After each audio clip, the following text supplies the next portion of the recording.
Every day, something dramatic happens in the Caribbean that affects our lives. We'll give you the details. We'll give you the facts on Caribbean Perspective with Eddie Frederick. Here's Eddie Frederick. Welcome to Caribbean Perspective. So glad you can join us. The story that takes the lead in today's edition for Tuesday, 21st May 2024, and brought to you in association with our friends at Antillean Group. Venezuela continues to provoke Guyana with military pile-up on the border. Details after this important message. Believe in our strength, we'll stand by you. Protection from all, perils big and small. Reassurance we give, it's so glad to see. Peace of mind, that's our service guarantee. We look after all our family. Yes, we do at every opportunity. Antillean Group, underwriters of all classes of insurance solutions for your protection and investment. Live well financially.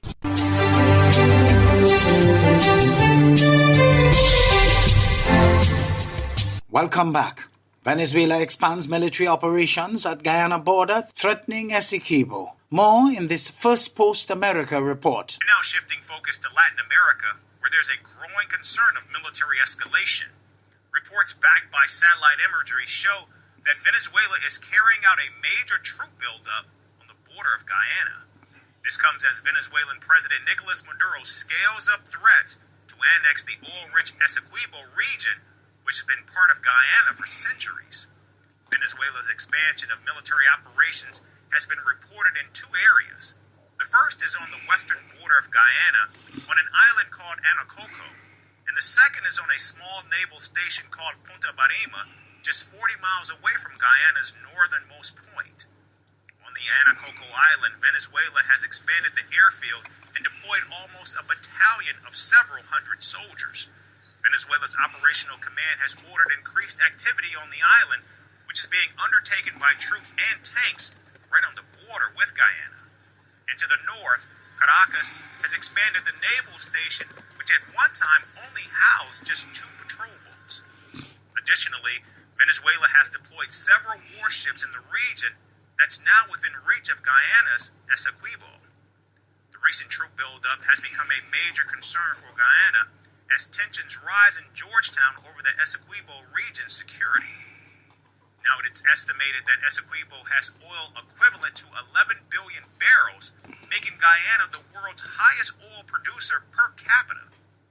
However, Guyana has a very small army of only about 5,000 troops compared to Maduro's army of 115,000 troops. Now, Guyana remains a key ally of the United States, with some of America's biggest oil firms operating in Essequibo. And amid Venezuela's military buildup, Washington kicked off military drills with Guyana. In fact, over the weekend, 2 F-18 fighter jets of the U.S. Navy flew over Georgetown in a major show of solidarity, a move that has reportedly infuriated Maduro. Now, it may not be in Maduro's best interest to launch a full-scale invasion of Essequibo. However, with elections just 2 months away and Venezuela's opposition being disqualified from contesting, Maduro appears willing to risk it all. Trinidad and Tobago's Prime Minister Dr. Keith Rowley said his trip to Ghana was successful. Dr. Rowley and wife Sharon Clark Rowley left Trinidad and Tobago since May 7th. More in this TTT news item. While there, Dr. Rowley had direct meetings with President Nana Akufo-Addo. Dr. Rowley received the invitation to Ghana from the Ashanti Otumfuo Osei Tutu II to celebrate his 25th year of ascension to the Golden Stool and reign as the King of Asante. He said there are many opportunities for investments for both countries. It is a good place to find business. So, and if we get 5%, 10% of the business there, it's far larger than in some instances CARICOM. It's a little distance away, so it takes some effort to get there. But we also have to let them know who we are. Because if we don't present ourselves to them, we are not really very well known. He added that a Ghanaian delegation will visit Trinidad and Tobago in June. Dr. Rowley emphasized that Ghana is a good place to find business. After his visit to Ghana, Dr. Rowley, along with the Minister of Sport Health and Community Development, Shamvakajul Lewis, visited India as he was invited by the Abani family, who owns Reliance Industries Limited. Reliance Industries will collaborate with the government of Trinidad and Tobago to construct a world-scaled cricket academy in Trinity on land previously earmarked for Pan Trinbago's headquarters. Dr. Rowley said 13 acres has been allocated for the academy. But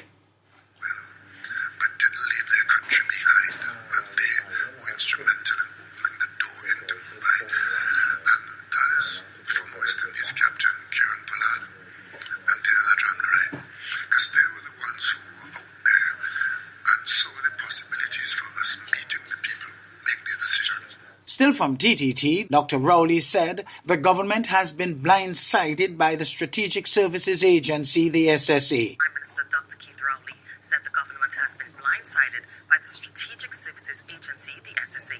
Speaking to the media immediately on his return to Trinidad and Tobago from India, Dr. Rowley was asked to share his thoughts on the recent development where Major Roger Best was dismissed from the SSA.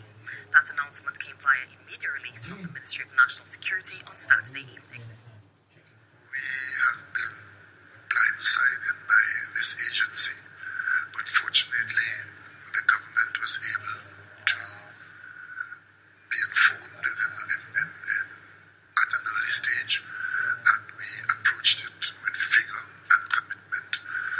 There is an ongoing, very serious investigation that is taking place, and as I said before, some of what has been unearthed in this investigation has been quite troublesome. Dr. Rowley said he hopes to return the agency to its purpose. As it pertains to a replacement for Major Best, Dr. Rowley said the current acting director of the SSA, Brigadier General retired Anthony Phillips Spencer, is good right now. When we realized that we had a problem of this nature, the government acted swiftly, and there's an acting appointment there with all the authorities of the office, and for the time being, that will be satisfactory. As we try to get to the bottom of what was going on in the SSA, I can tell you a lot of what we have discovered is quite troubling, but it being a matter of national security, we'll handle it responsibly, and as you would have seen, action has been taken.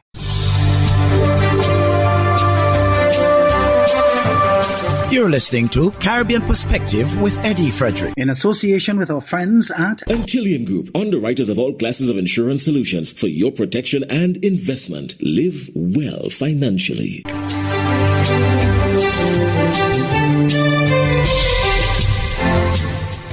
Prime Minister Rowley shared that he was disappointed to see Tobago becoming like the rest of the nation as it pertains to crime. Given its small community, its semi-isolation, I was expecting that we would have been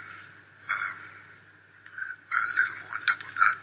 But the criminals have freedom of movement, freedom of association, and they look for opportunities in Tobago. And unfortunately, some of the negatives that are happening here in Trinidad are not happening in Tobago.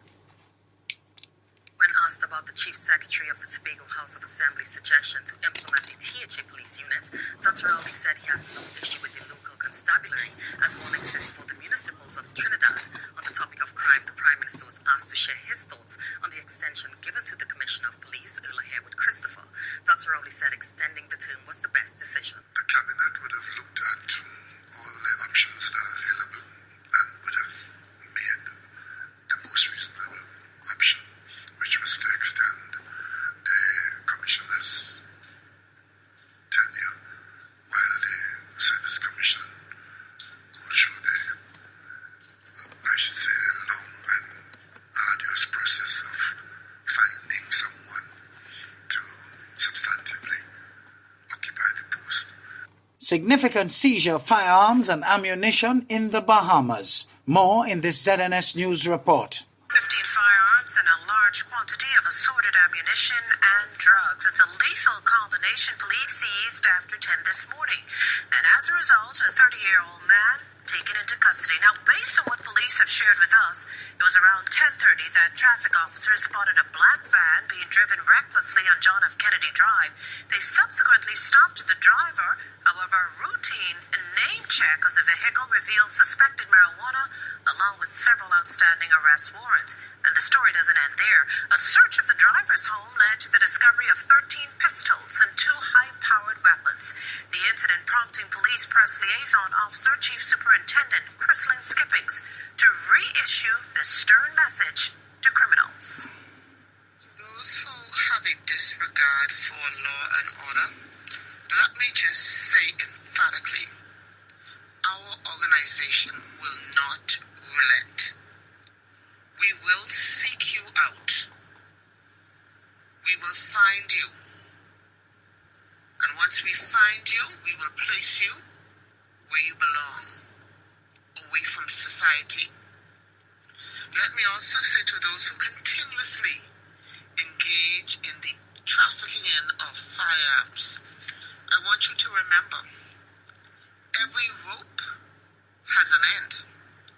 And sometimes the end is not so favorable for you, meaning that the weapons that you import can very well be utilized to take your life or the lives of your family members. Barbados' government has major plans to improve and enhance the level and quality of nurses. This is according to the Minister in the Ministry of Health and Wellness, Davidson Ishmael. He was speaking at the awards ceremony of the Barbados Nurses Association. CBC News has more. Migration is one of the major challenges of the local nursing profession. Minister in the Ministry of Health, Davidson Ishmael, says government is also concerned about the exodus of nurses. We all know that Barbados has long been the recruiting ground for international recruiters who continue to poach our highly qualified nurses for their own markets. Ladies and gentlemen, the reality is that we will continue to lose nurses through migration because of the highly attractive benefits offered in developed nations and because we as a small island developing state simply cannot compete with them when it comes to the offerings of such lucrative and attractive packages. Unfortunately, the result of this migration is nurse shortages, which then impact on working conditions, patient outcomes, and the long-term health of nurses due to longer shifts being worked and higher nurse-to-patient ratios. Mr. Ishmael says government has tried to ease the situation through the addition of Ghanaian nurses, and he hopes those presently studying will also help bring some change to the situation. Our government intends to safeguard and further strengthen the health system despite the migration issue. We are seeking to increase the cadre of nurses in the 4-year BSc nursing program at the Barbados Community College, and our local nurses are being ably supported by a contingent of specialist nurses recruited regionally and internationally. Other initiatives include the Master Instruction Program provided by the Chamberlain University through the Barbados Community College. It is expected that on completion, participants would receive the American Nurses Credential Center Professional Development Hours, which is, at the end of the day, credits. There will also be continuous training programs for our nurses in the area of mental health, critical care, and leadership for development. Nurses who have performed exemplary service were presented with a number of special awards.